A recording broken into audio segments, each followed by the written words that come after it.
tanto, toda la investigación en relación a Rusia continúa. El presidente Trump, de alguna manera, está en la mira.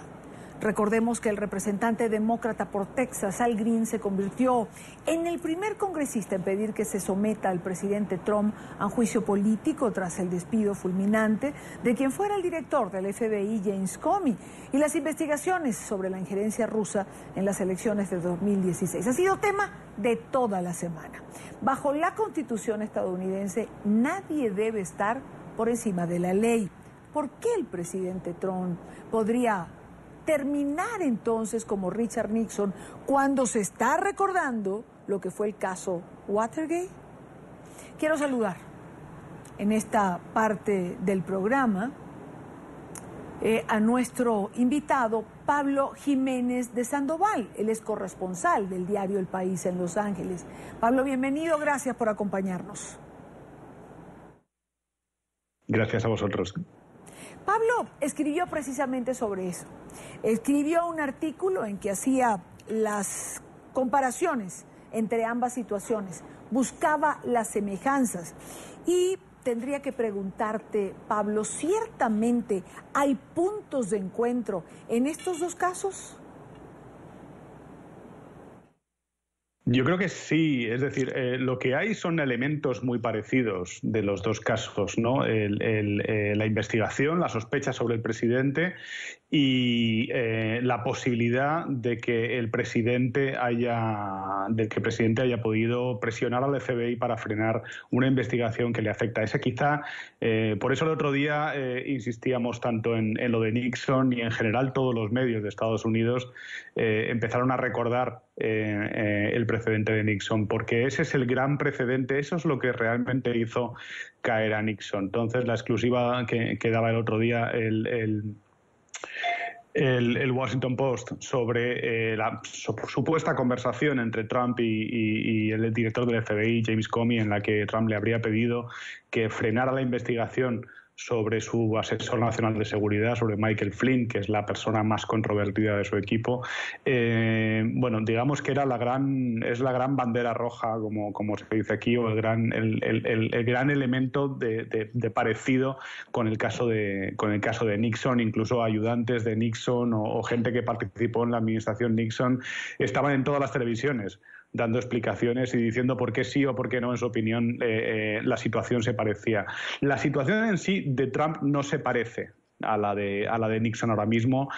Si uno sigue la actualidad por Twitter, te quedas con la sensación de que Trump está al borde del impeachment, y no es así, ¿no? Trump es un presidente que acaba de entrar, acaba de ganar unas elecciones, tiene el apoyo del Partido Republicano, y esa posibilidad es absolutamente remota ahora mismo. Lo que hay es que da la impresión de que se están poniendo las bases para que en un futuro pudiera tener serios problemas legales Donald Trump.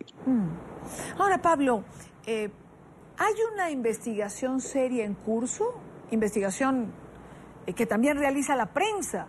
¿O hay, como trata el presidente Trump de decir en algunos momentos, que es una guerra de la prensa contra él? Bueno, yo creo que la prensa obviamente está investigando al presidente, pero no más que a cualquier otro presidente. Es decir, hay que recordar cómo trató la prensa George Bush, cómo trató la prensa de derechas a Barack Obama, cómo trató la prensa a Bill Clinton, al que estuvieron a punto de hacer dimitir por un escarceo sexual en el despacho Oval, cómo trató la prensa a Ronald Reagan en su momento.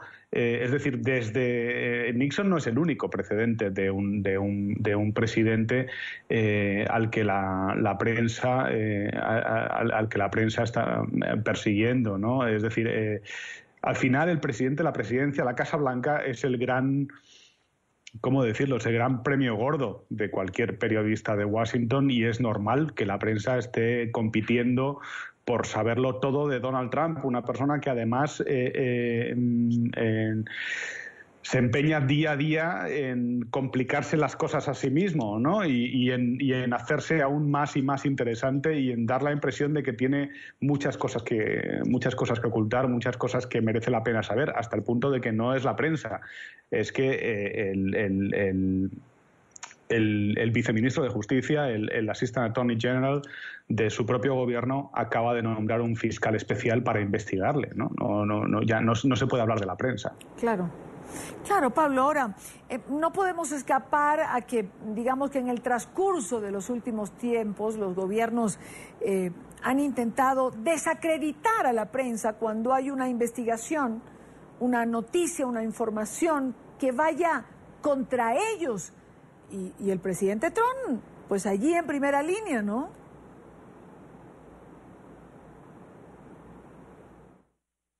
Eso no creo que sea exclusivo de Donald Trump. Creo que pasa pasa a todos los gobiernos del mundo, probablemente a todos los gobiernos en países democráticos donde hay prensa libre. Sí, efectivamente, decir que es un invento de la prensa, bueno, es una defensa común, no solo de un gobierno, de cualquiera. Pero en este caso, es decir, si esta semana ha habido tantas referencias al Watergate y a Richard Nixon, es porque hay dos elementos que realmente lo hacen especial. El nombramiento de un fiscal especial, que significa que hay materia para investigar, no significa que haya delito, significa que hay materia. Lo que se sabe es lo bastante preocupante como para que el propio gobierno decida investigar al presidente. Las dos cámaras del Congreso han decidido, cada una por su cuenta, investigar al presidente. O al menos su campaña, el entorno de la campaña del presidente. El FBI está investigando al presidente.